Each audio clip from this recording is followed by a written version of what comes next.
Hey everyone, I'm Adam. Today we have Dan on.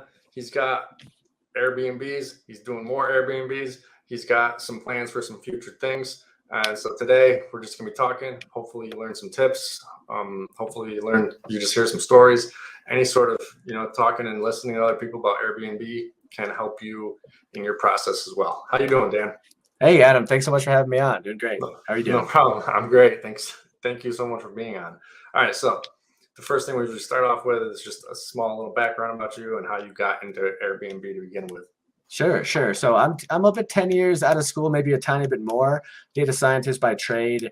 Worked my way up to Google as a data scientist, and finally found myself with the disposable income to start businesses which I'd been jonesing to since college. So I bought a house in the mountains with my wife near the office, and it ended up being way too rural and crazy and wild with animals around. So she asked if we could move, and I decided this is the perfect time to start an Airbnb. So I renovated the house. We can throw some pictures up of the current status of it. But it was a dingy mountain shack that I turned into kind of a place I could rent for $300 a night over the whole year.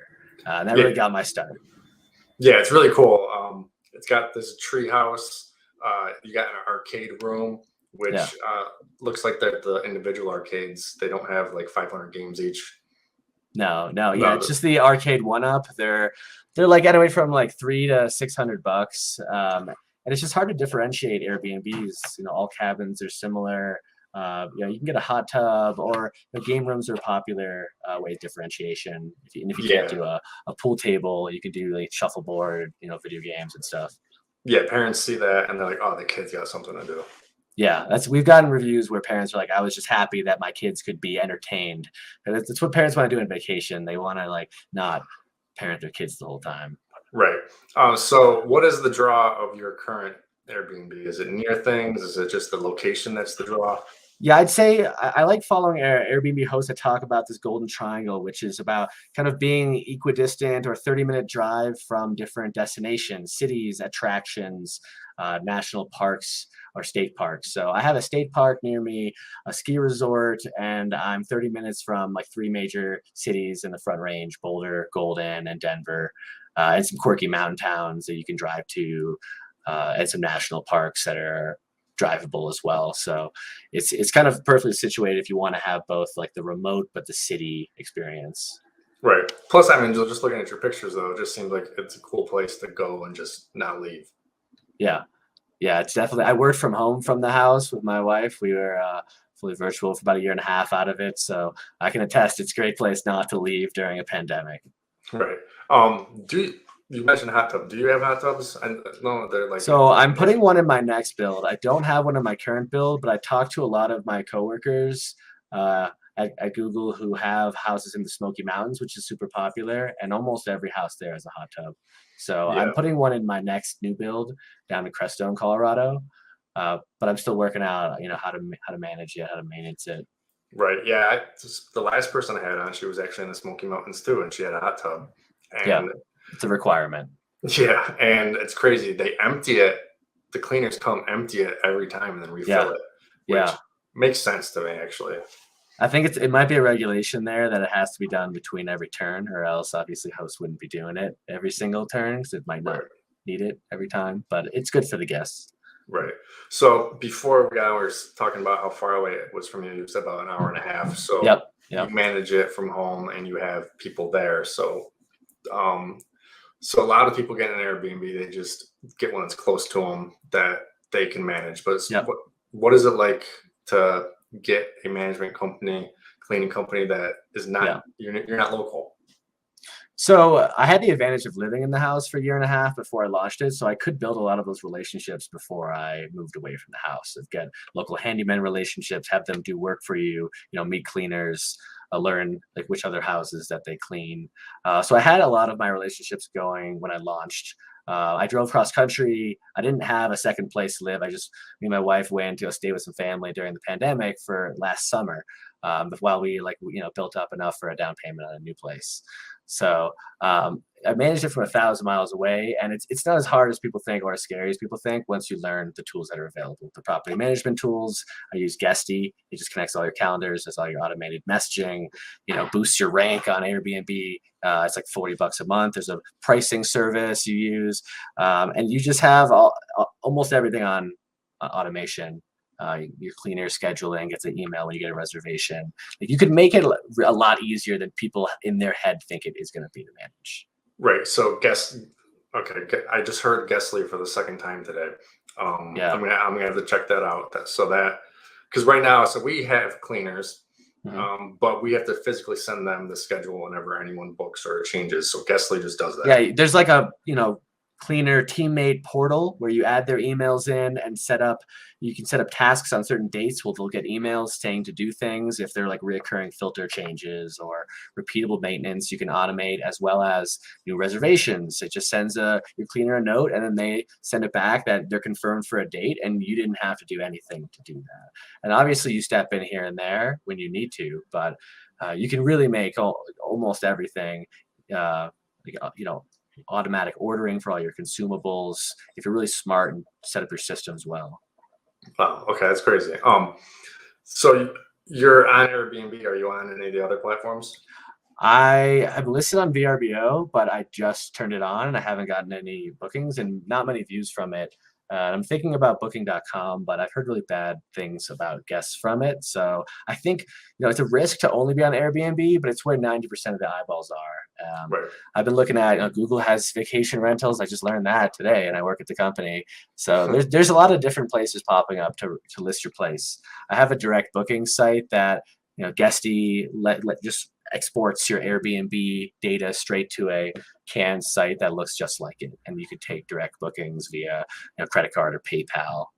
Right. So I have one of those, and I just started a Google Ads campaign to push some people at it. But it's hard to compete with the ad campaigns of Airbnb and VRBO, who are trying the same keywords you are as an individual. So it's really hard to compete against them. I was just talking to a luxury Airbnb owner who says he's getting most of his traffic.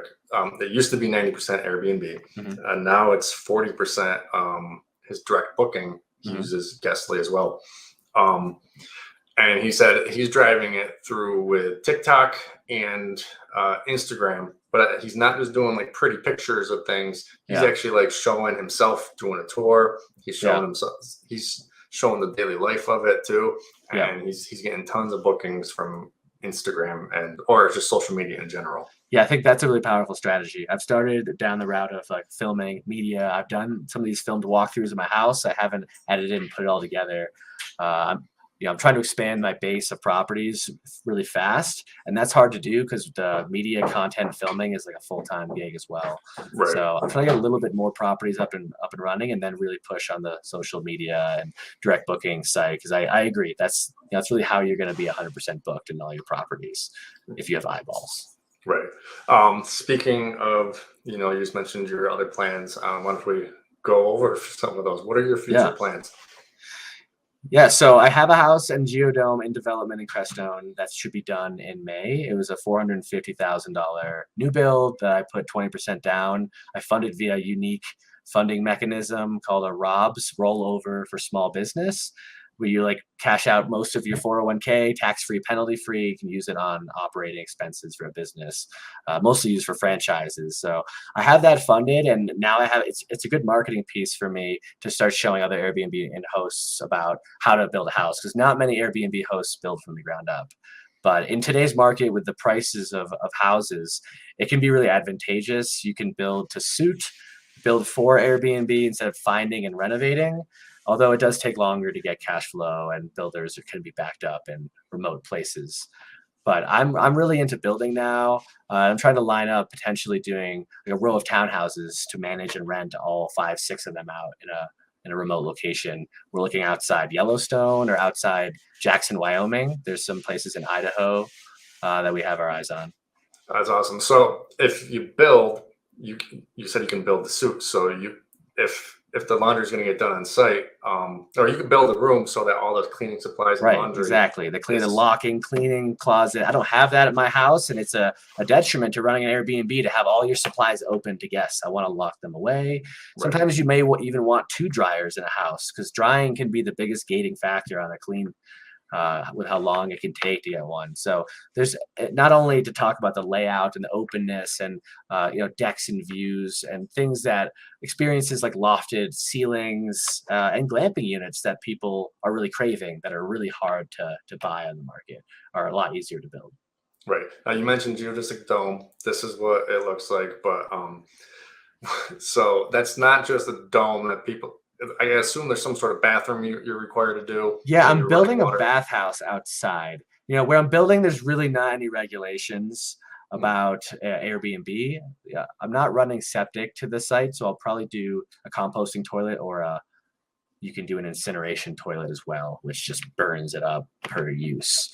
So there's a couple of good glamping toilet options, and I'm going to daisy chain water and power over to the bathhouse and power over to the geodome because it's kind of a there's certain land use hacks in certain markets your builder and your realtor can talk to you about how to put a geodome and whether you're allowed to have it as a permanently heated structure or not. It could vary by market. It's really complicated to build geodomes because it's just so area dependent on how you do it. Right. So you have at street power that's running into the site, and then that'll go to each one. Yeah, and then I'll run like a spigot and the under like the trench power line over to the geodome. So geodome will have electrical outlets, but not running water. But the bathroom will have running water and power and heat inside. And is that going to be off of a well that you also have to dig?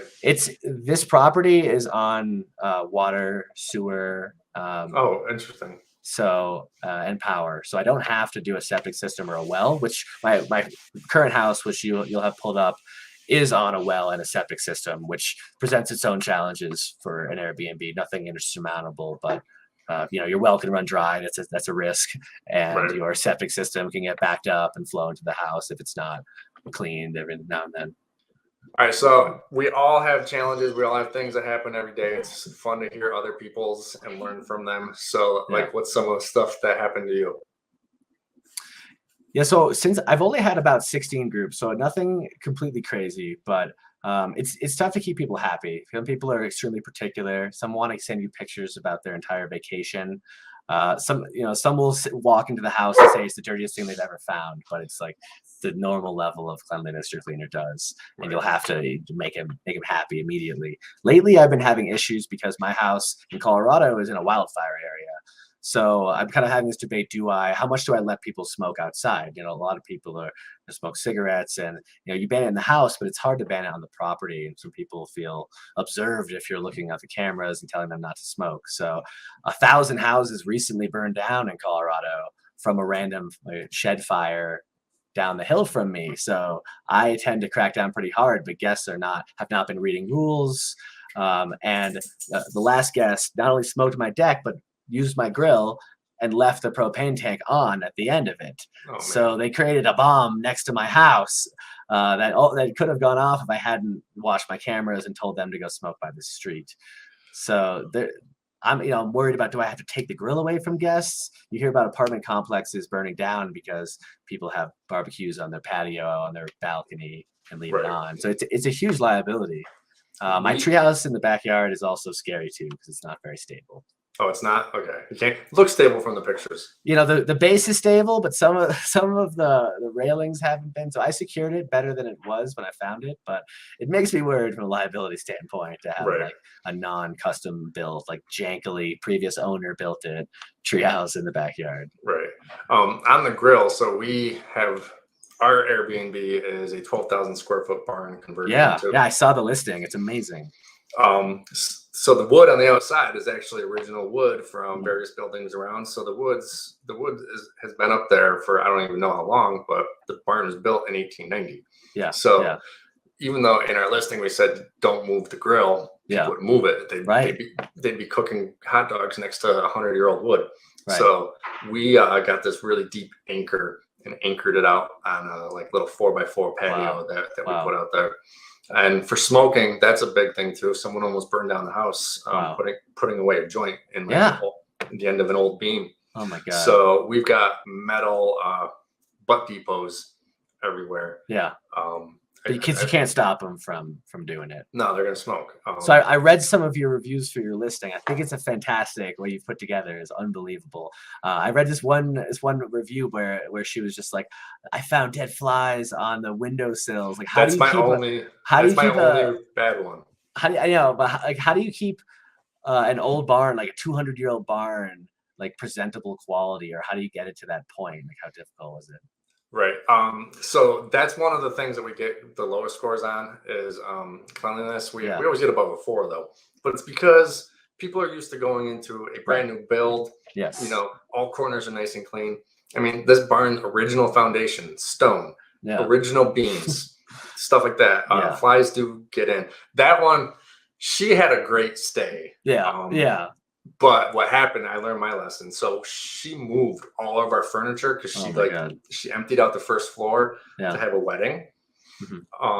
Moved all the furniture, took everything off the walls, all the artwork, and moved them and like put them in this one place. And my cleaner is like 115 pounds. So they're there. They can't move anything back. So I have to go up. And my time is valuable. So I messaged her and I said, this is what you owe us for moving everything back. You almost like hurt our cleaner because they were moving stuff and hurt themselves. Right. So I did that before she left a review. Right. So which you have to do because your next guest is coming sooner than 14 days. So you can't wait till you get a review to get the money. Right. So she went off, gave us a really poor score. Exaggerated everything. Like right. That's a risk. What do you think the monetary amount that's worth going after, knowing that's going to happen almost every single time a host tries to get damages from a guest? Is it 100, 150, 200? Because to me, it's definitely not $50. I just had some damage, 4 towels stained, a light outside broken. I'm like, not worth asking them for at all. Right. And it's the risk if you ask them. Then they make a big stink about it and leave you a horrible review. Yeah, and that's worth more than what you just asked for. The 5-star review are like valuable. Yeah, I'm just hoping that people can, I think the psychology behind it is they see all these other reviews and they see one and they just usually just people assume like, oh, that's a Karen right there. Right. And it was quite obvious. And it's you only respond to those bad reviews. It's not worth like replying in your reviews to good reviews because it stands for itself. But you have to stand up for the people that are misconstruing your property. Yeah. Have you had any bad reviews? I had a bad review from a Karen group that was asking ridiculous questions the whole time. Very simple stuff about how to operate very simple aspects of the house that no one has ever asked about. Mentioned they're getting a private chef. I never got the private chef. They were asking me for a 30-foot extension cord to work in the treehouse, and I was like, I don't have that. I'm sorry. But they ended up like seeing the security cameras outside, and they said that they felt unsafe and that it was an invasion of privacy that I didn't disclose it. And as we know, you have to disclose it up front. And once the Airbnb support verifies that, those reviews can get taken down if it's an obvious misconstrue of your policy. Right. Well, I was on one of these Facebook groups for Airbnb hosts, and a lot of people didn't actually know this. Some person put up that if you have security cameras, you have to disclose it. But you also have to disclose if they're 24/7 or just motion activated. Really? Yeah. Well, that's what the guy said, and there was various other screenshots and stuff. But yeah, if you don't know, if you got security cameras outside, you do have to disclose it. Huge. You'll get taken down from like Airbnb if you don't disclose this. You should both have security cameras, and from the second you create your listing, disclose that. Right, and don't try to hide it either.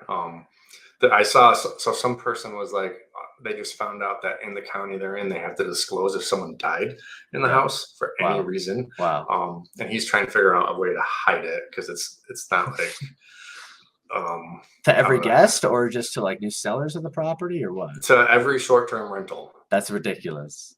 Yeah, it's not like a nationwide thing. It just happens to be in the weird place that he's in. Yeah.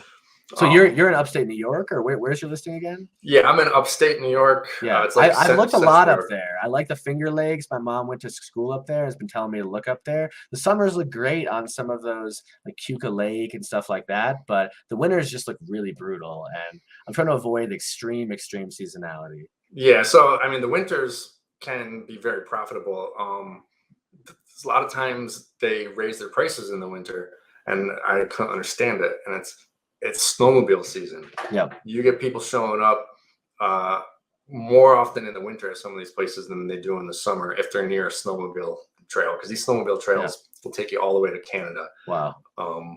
So we have this one town near us who you would think is a summer resort town. They have a water park there and stuff. But the town actually makes most of its money in the winter from snowmobilers and those kind of activities. But yeah, it is a good area. And what kind of experience with regulations have you had up there? And is there any like long-term risk, or is it pretty stable? And so I'm in a town where it's pretty like laissez-faire about stuff. The town's guy actually just came about 2 months ago and was like, hey, listen, we don't really care about this, but you're having big tents. My space is big enough to hold a huge wedding. Right. And you own a tent business, right? So you probably cross-sell people. Yeah, exactly. Without telling them. Right.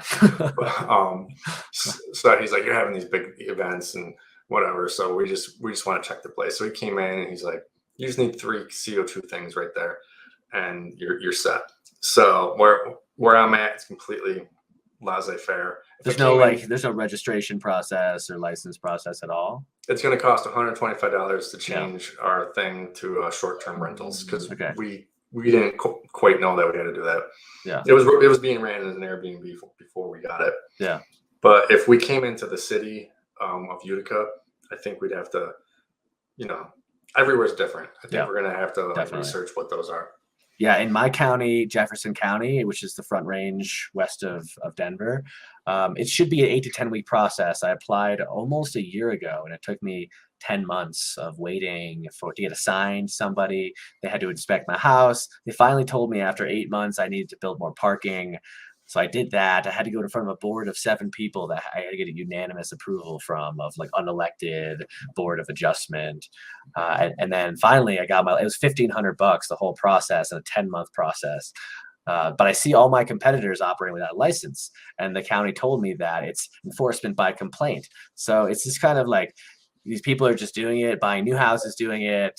And there's some long-term risk if you want to rely on Airbnb doing that. But there's plenty of markets, it seems like the enforcement's way behind the hosts. Yeah, some smaller towns outside of things, it's more laissez-faire. I got a question about so you're going to have your like tiny house and your geodesic dome on one property, right?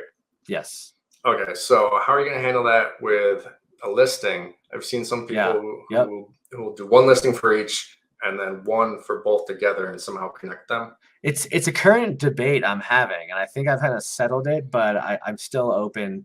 Originally, I wanted it to be 2 separate properties. You have three listings. You have the combined house plus geodome, and then you have the geodome and the house separately. House is a 2 1.5, and the geodome should sleep 4 probably, but not have a kitchen. So I'm still unsure on some of the aspects of guest comfort if there's no full kitchen and no running water in the unit. There's also some safety concerns if they bring food inside the tent and with wildlife and bears around it. So I'm thinking I just launch it as a combined listing, especially in the winter months when it's much slower. The visitation to the national park I'm nearby, the Great Sand Dune National Park.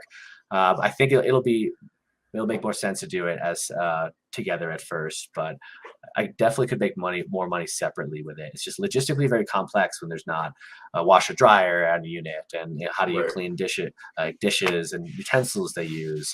There's all solutions to that, but I don't know enough of them to be comfortable to run it as 2 units right away. Right. We have a glamping wedding venue up near us. They have a barn, and then you go up the hill, and there's all these Amish built things with vinyl. So it's this really nice semi tent kind of thing. But in that particular county, their codes were you need a building that's a shower and kitchen. So like they have like 10 of those things with an actual real building with running water shower. So that's a great model, and that's incredibly profitable. And you have that central bathroom and maybe some grills for people to use and a fire pit, and then everyone has a small, canvas tents. These things crush. If you watch Rob Built, the YouTuber, and what he does with like geodomes on decks and canvas tents and Joshua Tree, you're a tent guy. You just have to combine Airbnb and tent is an unbelievable combination. Yeah. If you find the right place to do it. Yeah, these Amish people, they build a real roof, and then just 4 posts down, and then they call, vinyl tent people to Yeah. make it exactly the right size, and then just enclose it. So it looks like a tent, Yeah. but it's also got a real roof. It's got a real floor. It Yeah, I was mean really the cool. Amish know how to make money on a budget, so they're super Yeah, smart. yeah, But that's the model, I think. It's like kind of what you kind of have a glampy experience. It's upscale, but the barn is like a very upscale, unique stay. It's one of the most unique stays you could have around there, right? yeah. We're not really near anything besides Cooperstown Baseball Hall of Fame. That's like the biggest thing. Yeah, And then at the foothills of the Adirondacks. So our thing is more like, this is the place. The house is the experience. yeah, You go with 30 people and you yeah, basically don't leave. You just stay there. yeah. But, And it's a great model. Yeah, I love the barn. yeah, it's hard to try to find something similar to that. We're having a really hard time trying to find our next property. Yeah, what's your plans on scaling? Where can you see you guys going next? So we're gonna do a few more local, I believe. We were looking at this church that was converted into a house. It was Yep. amazing. The problem was parking and just too close to neighbors. Mhm. I think we're gonna go closer into the city because there's a big hospital being built. So I think Yeah. we're gonna get the nurses Yep. and things like that.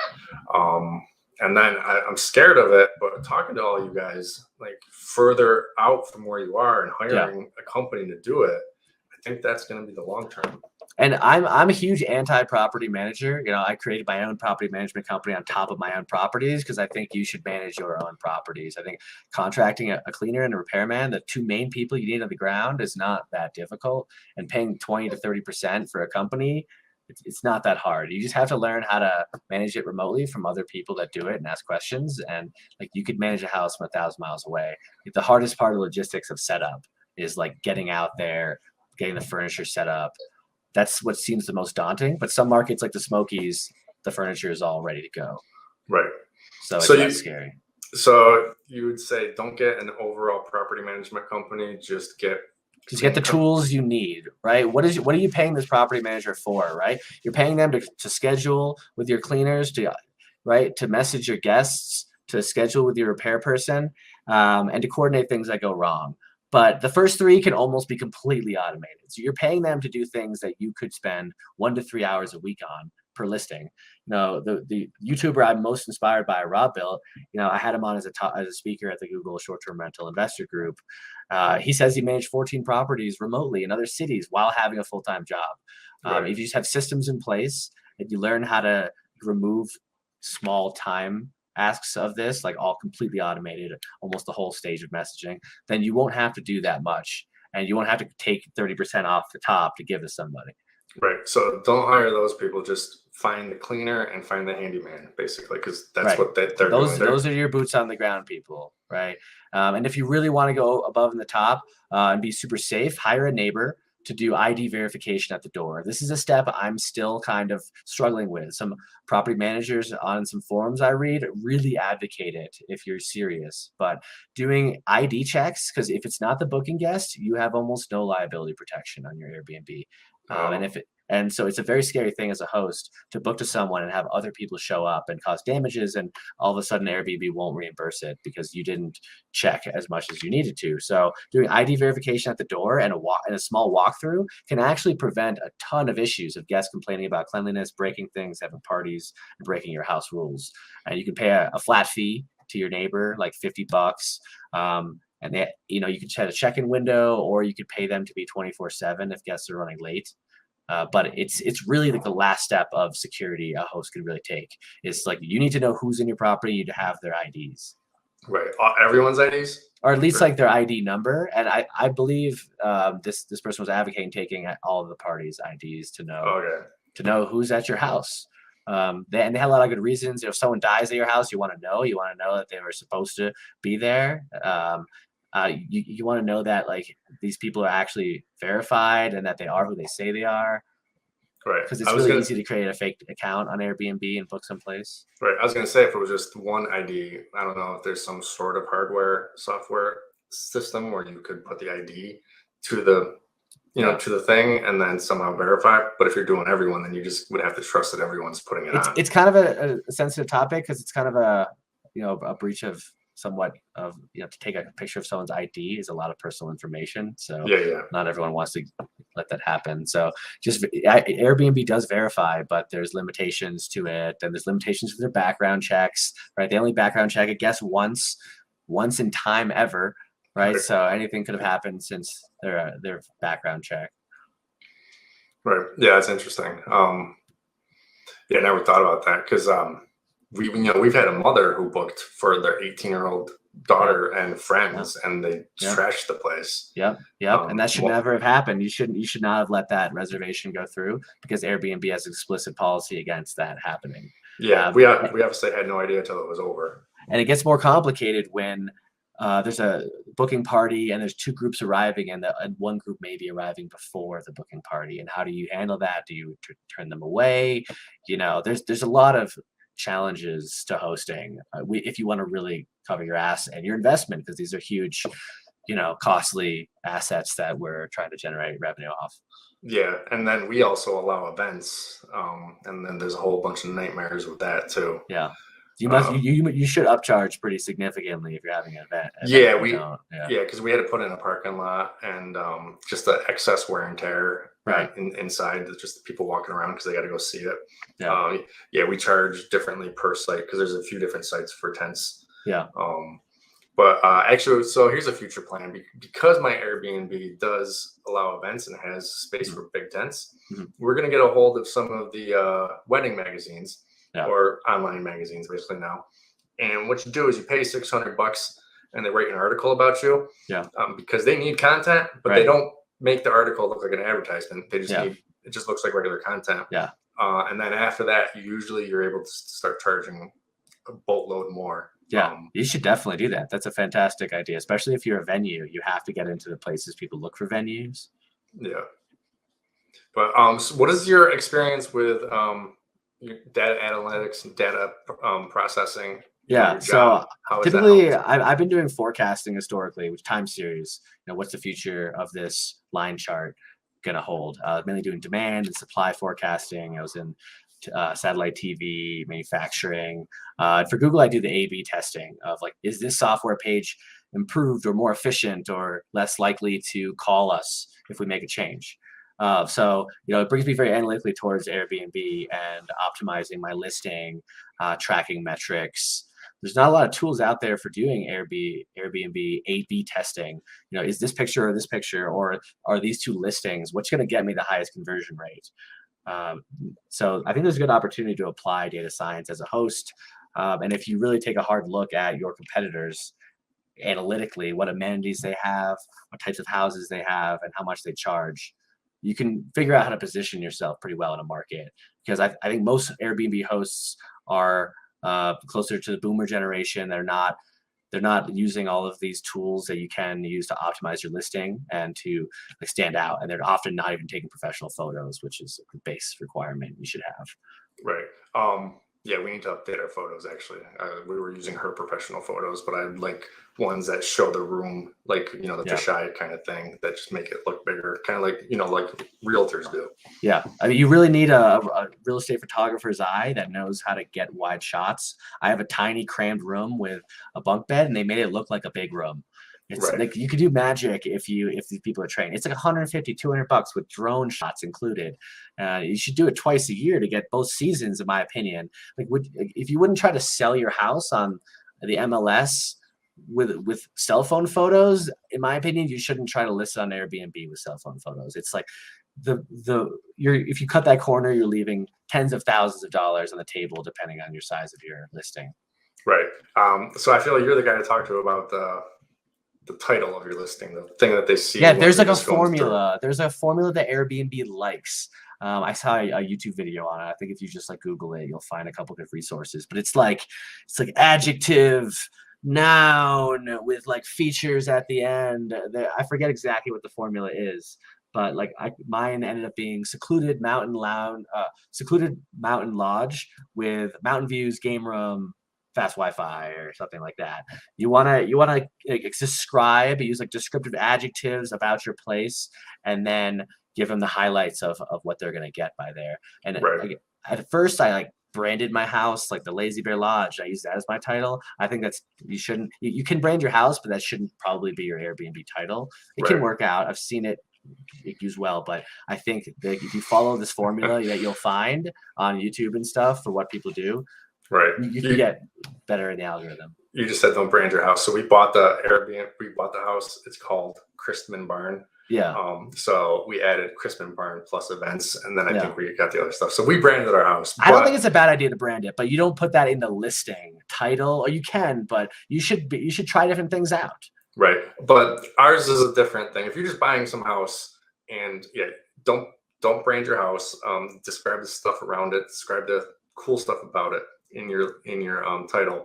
But ours is different because our place was a brand. Christman Barn is a brand. It's a recognized name in the area. Right. And you want to keep that going if there's brand equity in the property you buy. Yeah. So that's the only reason why we did it. But yeah, I read all those things and watch all those videos too. And some people really mess up with their title. Like if you're near a college, that's going to be a big drawing factor to the place. So that should be somewhere in your title. Yeah, especially if you're very event or location or attraction focused, hitting that in the title is super important. And looking at your top competitors and what their titles are. Like you don't have to reinvent the wheel. Like look at you can go on there's like data.rabu.com. It lets you put an address. It's not that accurate, but it'll pull up every competitor around you. Like within a couple miles of that address, and you can start opening their listings. You could rank them by revenue and say the most successful people around the house I want to buy or I have. Like what are their titles? Like you want to be the better listings around you. There's a house the same size as me that rents for $1,000 a night. I rent for $300 a night. And I'm like, what are they doing better than me? It's like, okay, they got 34 acres, a hot tub, a bigger deck. It's like, okay, maybe they deserve some more money. But you have to figure out like, what it is you need to do to compete at the top. Because, if you're a host, you're competing in a market, whether you want to be a competitor or not, like you're in a pool of houses that people can choose from and you have to stand out. Right. All right, everyone. So we showed pictures of Dan's place. We showed kind of the mock-ups of Dan's future places. All those links are going to be down in the description. I know this is kind of more business to business thing, but everyone, just go check them out. You may like it and you may want to go. I appreciate it. Yeah. Thanks so much for having me on, Adam. This has been great. No problem. Thank you for coming on, man. Have a good night. Yeah, thanks.